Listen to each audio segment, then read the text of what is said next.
Om Swastiastu, pemirsa Bali TV dimanapun Anda berada, kembali saya Nyoman Winata, redaktur pelaksana harian Bali Pos ya. Tentu seperti biasa akan berjumpa dalam Bali Pos Talk. Kali ini saya akan mewawancarai narasumber ya berkaitan dengan pengesahan Undang-Undang Provinsi Bali. Ini menjadi kabar gembira yang cukup antusias disambut oleh masyarakat Bali karena ini menjadi tonggak dari pentingnya pengakuan terhadap local wisdom. Nah, seperti apa sebenarnya isi dari undang-undang ini? Kita akan mewawancari Bapak Dr. Iwayan Rideng. Beliau adalah Sekretaris Program Studi Hukum Program Doktor Universitas Warmadewa. Sapa dulu narasumber kita. Om Swastiastu, Pak. Om Swastiastu, Pak Tut. Om Swastiastu, semua masyarakat yang mendengar siaran ini. Gimana kabarnya? Sehat? Astungkare. Masih ikut bahagia nih karena undang-undang disahkan. Ya, tentu sebagai orang Bali dan juga berkecimpung di dunia pendidikan. Sangat memberikan respon ya dan menyambut gembira ya. Antusiasme terhadap semangat yang ada di dalam undang-undang ini. Ya. Pak, kalau boleh ceritaan Pak terkait nih undang-undang ini sebenarnya apa yang menjadi inti atau roh yang paling penting dari Undang-Undang Provinsi Bali sehingga ini menjadi bahkan Pak Gubernur sangat antusias menyambut ini Pak. Iya. Baik, terima kasih Pak Tut. Demikian juga pemirsa Bali TV dimanapun berada senantiasa diberikan kesehatan. Tentu yang pertama kami dari lembaga dan saya selaku personal di dunia akademik khususnya di Prodi S3 sangat memberikan apresiasi dan atensi yang sangat tinggi terhadap upaya-upaya yang senantiasa didorong oleh pemerintah Provinsi Bali dalam rangka untuk kesejahteraan masyarakat atau kerama Bali itu sendiri. Tentu melalui beberapa upaya dan usaha, salah satunya adalah upaya yang tidak henti-hentinya berkaitan dengan adanya kebijakan yang secara boleh katakan ciri khas ya, saya tidak mengatakan khusus berkaitan dengan eksistensi daripada Provinsi Bali. Karena bagaimanapun juga Provinsi Bali di mata dunia ya mendapat sebuah boleh dikatakan stigma yang sangat baik dalam kerangka Bali sebagai destinasi wisata dunia. Nah, oleh sebab itu dalam perjalanannya kita harus bersyukur ini mungkin Bali diberikan bonus pariwisata dalam rangka untuk menghidupkan kesejahteraan masyarakat melalui sebuah pengembangan pariwisata. Nah, oleh sebab itu selama ini berbicara dalam aspek pariwisata kita tidak bisa berbicara pariwisata ansih, tetapi komponen-komponen lain sebagai pendukung itu sangat penting untuk kita bahas dan mendapatkan tempat, ruang atau posisi hukum dalam kaitan dalam rangka untuk penguatan, pemberdayaan, peningkatan kapasitas.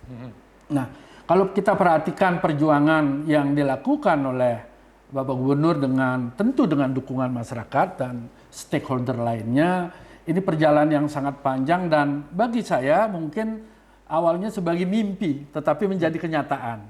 Karena apa? Tentu dari berbagai aspek terhadap pengesahan Undang-Undang Provinsi Bali ini kalau kita cermati dari sisi konten gitu loh, diberikan ruang kesempatan Provinsi Bali dalam memberdayakan terhadap potensi yang ada.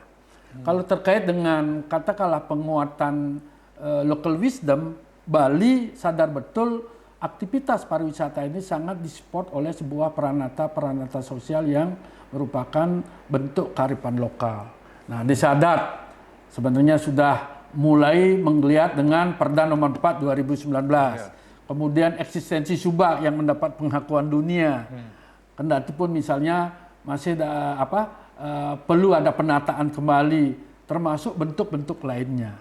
Nah, kalau kita perhatikan dari sisi substansi di dalam Undang-Undang Provinsi Bali yang mengidentitaskan sebagai provinsi yang memiliki ciri khas, bila dibandingkan dengan daerah lain ini bagi kita semua orang Bali, termasuk kami mengelola lembaga pendidikan yang pembidangannya di ekowisata ini betul-betul memberikan manfaat sebagai upaya bahwasanya kita dapat memaksimalkan Pak Tut potensi-potensi yang ada dalam mensupport pariwisata. Nah, termasuk juga kita tahu ada bab yang menyangkut terhadap pembangunan tematik Bali. Ini merupakan ciri khas Pak Tut karena tentu model karakteristik yang ada potensi Bali tidak didapatkan di daerah lain. Di Bali yang ada. Nah, oleh sebab itu diberikan kesempatan, ruang, termasuk barangkali anggaran-anggaran yang mampu mensupport terhadap potensi-potensi yang selama ini belum mampu memberikan sebuah tingkat elaborasi yang menyangkut terhadap kepentingan masyarakat atau Kerama Bali secara keseluruhan. Berarti inti dari undang-undang ini sebenarnya adalah pengakuan oleh negara terhadap keberadaan Pranata Local Wisdom Desa Adat dan Subak, gitu ya? Itu intinya. Itu kalau kita local wisdom yang memang terkenal di Bali kan itu kan. Desa adat itu. Iya, desa adat dan sekarang sudah berstatus sebagai subjek hukum, Pak. Tapi kemudian banyak yang mengatakan apakah ini semacam undang-undang yang memberikan otonomi khusus kepada Bali atau dalam bentuk lain sebenarnya? Karena kalau otonomi khususnya agak berbahaya juga karena mungkin daerah lain juga ya, khusus, gitu. Tentu bagi saya kalau melihat otonomi khusus tentu implikasinya kan berbeda. Kan pertama dari undang-undang ini secara aspek konstitusional itu kan ada aspek yang dulu Bali ini bagian daripada NTB dan NTT secara politik. Ya. Jadi, nah oleh sebab itu turunan terhadap berapa produk hukum daerah itu mengacu kepada ketentuan itu. Nah sekarang dengan sudah katakanlah mandiri tanda petik ya, kita bisa mengeksploitasi seluas-luasnya itu misalnya berkaitan dengan bentuk-bentuk apakah local wisdom atau peranata sosial lainnya yang memberikan sebuah nilai positif bagi Bali itu untuk dikembangkan, Pak. Nah, oleh sebab itu bahasa saya bukan otonomi khusus tetapi pengakuan terhadap ciri khas karakteristik Bali. Ini yang oleh negara. Oleh negara karena secara konstitusi kan kalau kita juga diskusi ini juga sebagai sebuah legasi daripada untuk anak-anak muda kita, generasi muda yang dulu barangkali kita tidak ngeh, Pak Tut, bahwasanya keberadaan provinsi Bali itu masih menggunakan undang-undang RIS ya. Ini kan akan menjadi perdebatan, Pak Tut. Ketika nanti melek semua, ini bisa saja diinterpretasikan sebagai sebuah Bali ini ingin pisah, jangan sampai demikian karena kita kan melegasi dari sebelumnya. Oleh sebab itu sepenting secara hukum kita tentu ini sangat memberikan sebuah apresiasi yang tinggi. Ya. Artinya desa adat diakui, coba diakui dan karena diakui oleh negara berarti nanti akan ada dapat dana katakanlah dari negara. Ya. Karena di sana ada bahasa hukumnya ya bahwa negara wajib untuk mengakui dan memberikan ini. Iya. Sekarang kan harus lihat berkaitan dengan eksistensi desa adat berkontribusi terhadap pembangunan dan kesejahteraan masyarakat dalam upaya-upaya memberdayakan peningkatan kapasitas kan ada konsekuensi penganggaran termasuk juga yang tidak terlepas adalah berkaitan dengan ketentuan yang barangkali masih perdebatan lama itu mengenai retribusi dan pajak daerah. Sekarang dengan titel kontribusi ini sudah diberikan ruang Bali untuk melakukan pemungutan bagi wisatawan. Nah, ini kan berkontribusi, Pak.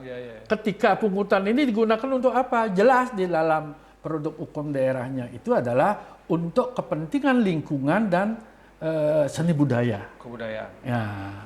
Berarti yang kemarin sempat dilempar oleh Pak Gubernur tentang pungutan atau retribusi ya istilahnya? Ya kontribusi ya. Kontribusi, tapi selama ini orang kan kontribusi wisatawan asing yang masuk ke Bali itu ini sudah menjadi sah secara hukum ya? Iya, dibolehkan gitu ya? Iya, karena dengan nanti disahkannya kemarin kan ada rentang waktu 30 hari. Jadi eksekutif presiden untuk menandatangani sehingga mendapat bagian daripada lembaran negara untuk bisa diberlakukan dan mengikat kepada setiap warga. Nah, ini rule yang kita harus pahami. Jadi boleh dikatakan undang-undang Provinsi Bali ini merupakan hal yang sangat mendasar, penting dan menjadi lompatan yang luar biasa bagi Bali ke depan gitu ya? Ya, betul. Karena secara hal yang mendasar bisa dikatakan dari payung hukum itu terhadap keberadaan Karena selama ini Bali. Kan desa adat belum diakui secara hukum dalam sebuah undang-undang gitu ya? Begini, kalau kita lihat di dalam produk hukum, kan ada produk hukum secara nasional, ada daerah. Nah, tentu asas hukum itu berlaku kan tidak boleh bertentangan yang dibawa dengan atasnya. Nah, oleh sebab itu desa adat semakin diperkuat dengan adanya Undang-Undang Provinsi Bali sehingga dalam aktivitas sebagai subjek hukum tentu lebih leluasa dan saya pikir lembaga-lembaga lain tentu akan bisa diajak kerjasama dalam konteks local wisdomnya desa adat, kemudian juga pihak-pihak Bali yang demikian banyak ingin menghadirkan investor dalam pembangunan pariwisata ini akan terjadi engagement dan memang itu semakin kuat, Pak. Jadi desa adat betul-betul diakui ya. Iya. Nah, bagaimana dengan keberadaan desa di Bali kan ada desa dinas juga. Betul, ya. Apakah ini tidak berbenturan, ini desa dinasnya diakui oleh undang-undang, sekarang desa adatnya diakui.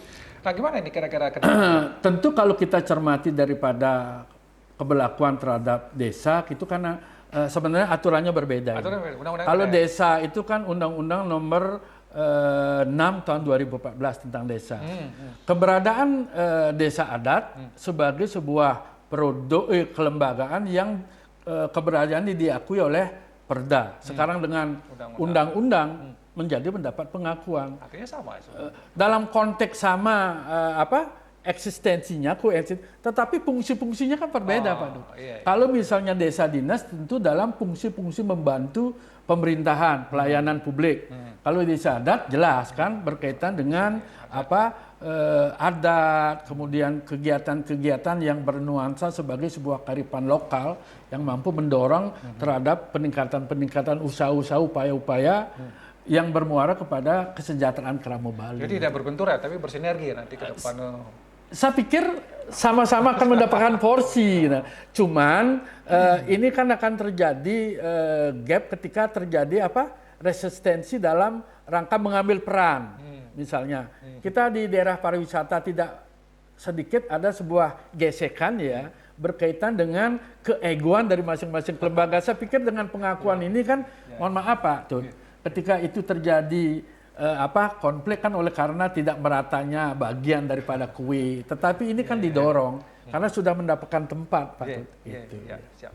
Oke, sebagai closing statement, Pak Yat, karena ini waktu sudah 15 menit ya. Nanti coba mungkin bisa menekankan kembali stressing pada undang-undang ini dan harapan kepada masyarakat bagaimana menyikapi undang-undang ini, karena tentu akan ada turunan produk hukumnya ya, perda dan PP bisa saja kan ini itu. Jadi PR juga buat kita bersama gitu. Silakan, Pak. Baik, tentu yang pertama saya sebagai orang Bali dan juga mengelola pendidikan di Warmadewa yang kebetulan pembidangnya di ekowisata ini sangat memberikan sebuah hasil positif dan memberikan apresiasi sehingga potensi-potensi yang Bali yang selama ini tidak mampu dimaksimalkan.